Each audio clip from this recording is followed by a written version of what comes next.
before even shaking hands with Australia's Prime Minister, Anthony Albanese, Donald Trump made time for two of the most powerful mining executives in the world, Rio Tinto and BHP. Why would a political leader meet business tycoons before a head of state?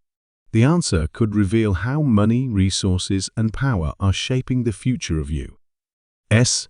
politics. U.S. politics just took another dramatic turn. Donald Trump, before meeting Australia's Prime Minister, Anthony Albanese, sat down with Rio Tinto and BHP executives, two of the biggest mining giants in the world.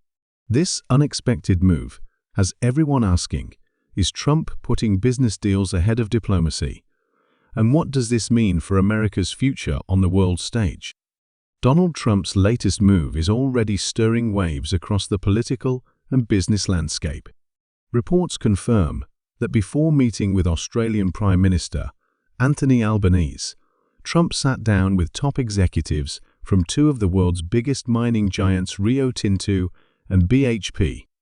This meeting is raising eyebrows not only in Washington, but also in international circles, as it hints at the growing influence of major corporations in shaping the future of U.S. politics and foreign policy. What makes this even more intriguing is the timing. By choosing to meet with corporate leaders first, Trump is signaling where his priorities may lie and what kind of alliances he wants to strengthen as he positions himself once again as a key figure on the global stage.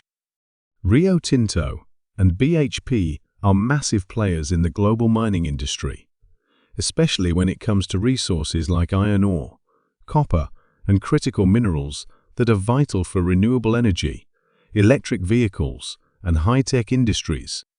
Their direct engagement with Trump suggests that U.S. politics may increasingly intertwine with the race for control over these strategic resources. For many, this is not just a political story, it's an economic power play with global consequences. As nations compete for dominance in clean energy and technology, companies like Rio Tinto and BHP are becoming more central to the conversation than ever before. Trump's willingness to sit down with them first reflects how essential these industries are to America's future strategy. Critics argue that this move undermines the diplomatic relationship between the U.S. and Australia. Meeting mining executives before the Prime Minister could be interpreted as putting corporate interests above bilateral ties. For Australia, this could send a signal that business deals might weigh more heavily in Trump's political calculations than traditional diplomacy. Supporters, however, claim this is just Trump's style, putting business and economic growth at the center of everything. They see it as a bold strategy, ensuring that American industry and global corporate partnerships are always prioritized over political protocols. The meeting with Anthony Albanese was still important, but the sequence of events tells its own story.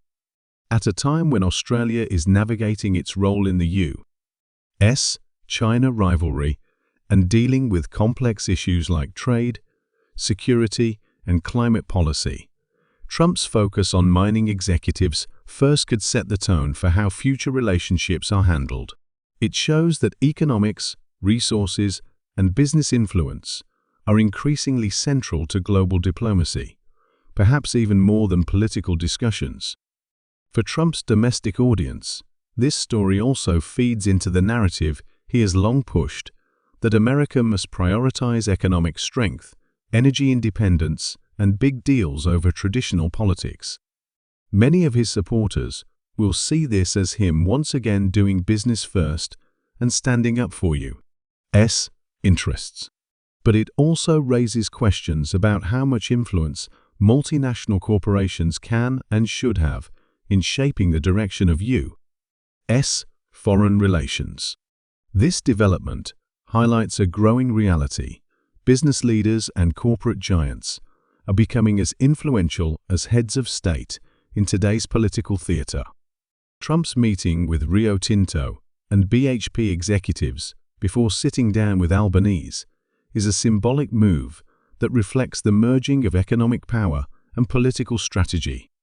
Whether this strengthens America's position globally or undermines its diplomatic ties depends on how the coming months play out. One thing is certain, this story won't just fade away. It marks a turning point in how politics, business, and diplomacy intersect on the world stage. One thing is clear: Trump's choice to meet corporate power players before a world leader isn't just about scheduling. It's about sending a message. As politics and business become more inseparable than ever, the question remains: who truly holds the power, the politicians or the corporations pulling the strings behind closed doors? Stay tuned, because this story is only just beginning.